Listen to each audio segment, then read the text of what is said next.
The Book of Exodus. In the Old Testament. Read from the New King James. Exodus chapter 23 verse 1 through 33. You shall not circulate a false report. Do not put your hand with the wicked to be an unrighteous witness. You shall not follow a crowd to do evil. Nor shall you testify in a dispute so as to turn aside after many to pervert justice. You shall not show partiality to a poor man in his dispute. If you meet your enemy's ox or his donkey going astray, you shall surely bring it back to him again.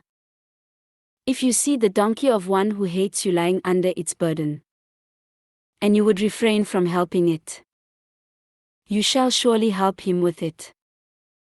You shall not pervert the judgment of your poor in his dispute. Keep yourself far from a false matter. Do not kill the innocent and righteous, for I will not justify the wicked. And you shall take no bribe, for a bribe blinds the discerning and perverts the words of the righteous. Also you shall not oppress a stranger, for you know the heart of a stranger, because you were strangers in the land of Egypt. 6 years you shall sow your land and gather in its produce.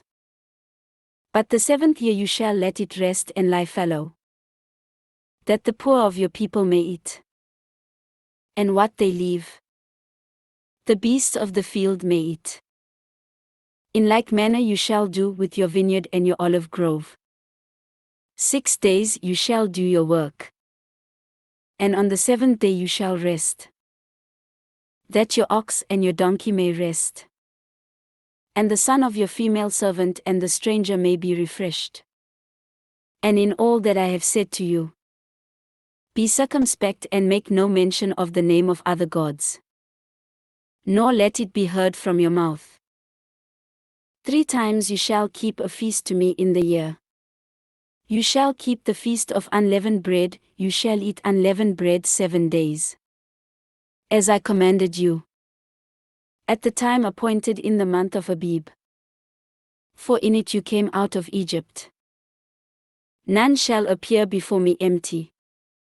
And the feast of harvest, the first fruits of your labors which you have sown in the field, and the feast of ingathering at the end of the year, when you have gathered in the fruit of your labors from the field.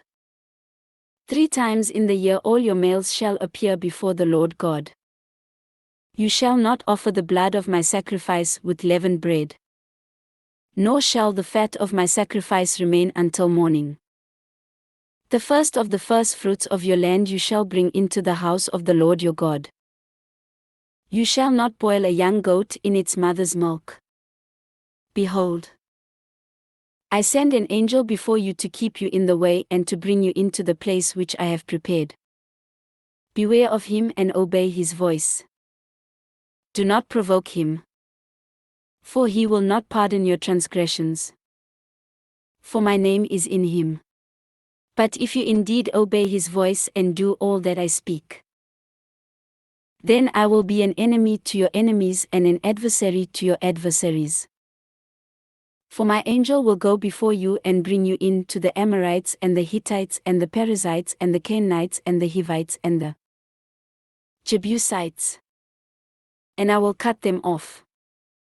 You shall not bow down to their gods, nor serve them, nor do according to their works. But you shall utterly overthrow them and completely break down their sacred pillars. So you shall serve the Lord your God, and he will bless your bread and your water. And I will take sickness away from the midst of you. No one shall suffer miscarriage or be barren in your land. I will fulfill the number of your days. I will send my fear before you. I will cause confusion among all the people to whom you come, and will make all your enemies turn their backs to you. And I will send hornets before you, which shall drive out the Hivite, the Canaanite, and the Hittite from before you. I will not drive them out from before you in 1 year, lest the land become desolate and the beasts of the field become too numerous for you. Little by little I will drive them out from before you, until you have increased, and you inherit the land. And I will set your bounds from the Red Sea to the sea, Philistia, and from the desert to the river. For I will deliver the inhabitants of the land into your hand, and you shall drive them out before you. You shall make no covenant with them, nor with their gods. They shall not dwell in your land, lest they make you sin against me. For if you serve their gods, it will surely be a snare to you. This ends Exodus chapter 23.